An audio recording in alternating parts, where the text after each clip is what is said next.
Hi, my name is Carissa Laffey, and today I'm going to be showing you an activity that will utilize the beaches and dunes on the Bolivar Habitat Preserve. Karankawa Shell Technology, the anthropology of found objects, is an activity that's designed for 6th through 8th grade and is best done during the spring.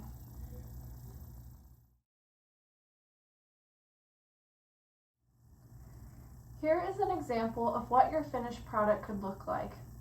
For the first piece, I combined 2 oyster shells and put smaller seashells in the middle and bound it with twine to make a musical instrument. The second item that I made was I drilled holes into an oyster shell to make a tic-tac-toe board that would be awesome to use with bird feathers.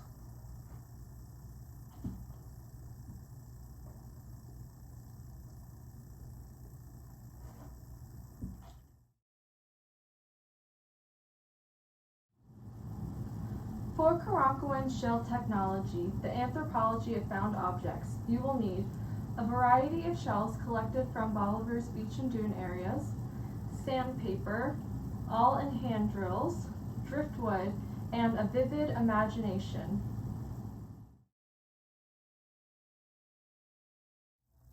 For this activity, you will begin by collecting natural objects outside and then move inside to the classroom to begin assembling your art projects.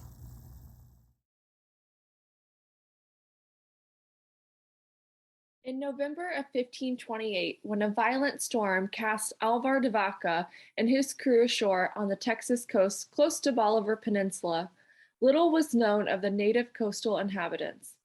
De Vaca, one of only a handful of survivors, spent 8 years among the Karankawas, learning their customs and assuming their life ways.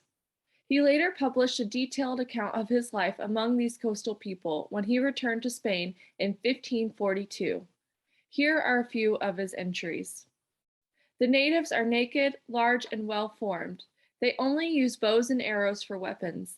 They stay on the island from October through the end of February, when a favorite underwater root is in its first stage of growth. When the roots begin to grow, they are unpalatable, and the nomads leave the island. When the band is ready to leave the island, the women load their belongings into canoes and paddle to the mainland. They camp on the bay for 3 months, eating oysters until about May, when they go to the coast for blackberries. They seem to understand the rhythm of seasonal harvests. 1534. There is an annual gathering of all the bands of Karankawas at the pecan groves in the river bottoms. The natives grind the pecans into meal-like consistency to be stored. Some groups travel to areas rich in prickly pears to eat the purple tunas, or the fruit, that line each pad. De Vaca eventually became a trusted faith healer and trader among the Karankawas. He traded seashells that were used to make tools, sea beans used for medicine, hard cane for arrows, and sinew for bowstrings and other bindings. From this first European record, it is apparent that the native people were resourceful in Galveston Bay area and used whatever food was available. Their shelters were made of grasses and reed matting poles, and they could load their belongings into canoes for easy transport to new camps.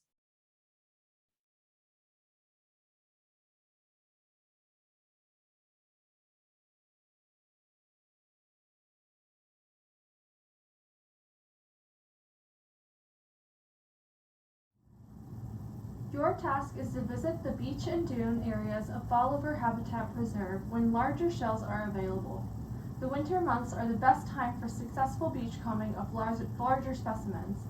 Harvest whelks, cockles, and other large shells indigenous to Bolivar's beaches.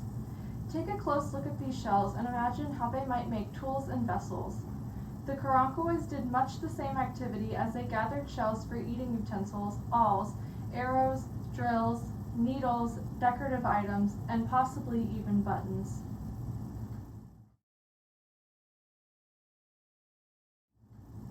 With sandpaper, driftwood, string, some sort of binding materials, smaller shells, and other natural or man-made found objects, fashion simple tools of the larger shells you have harvested. You can break, grind, scrape, bind, and manipulate the shells in any way you like to create the tools that you envision. Place them in the context of their functions. Are they vessels for eating and drinking? Are they implements for hunting? Or could they be used as musical instruments?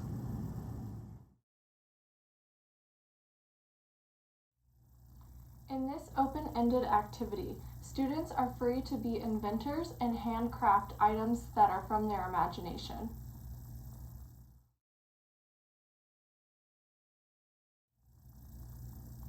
Some of the materials and tools that are used in this activity can be dangerous, so closely monitor your students and show them the proper way to use the tools before beginning.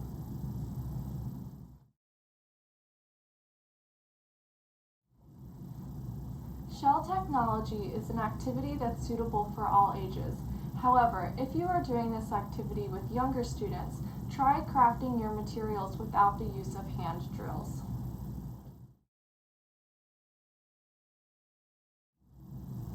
To close this activity, discuss with your students the convenience of going to the store and buying materials or items that we need instead of crafting them ourselves.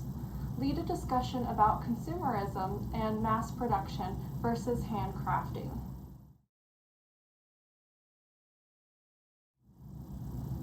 As a follow-up activity, you can provide a list of local native plant and animal species that are edible and have your students come up with their own recipes. You can even host a contest, whether it's individually or as a team, where they can craft their own eating utensil. The best and most useful one wins.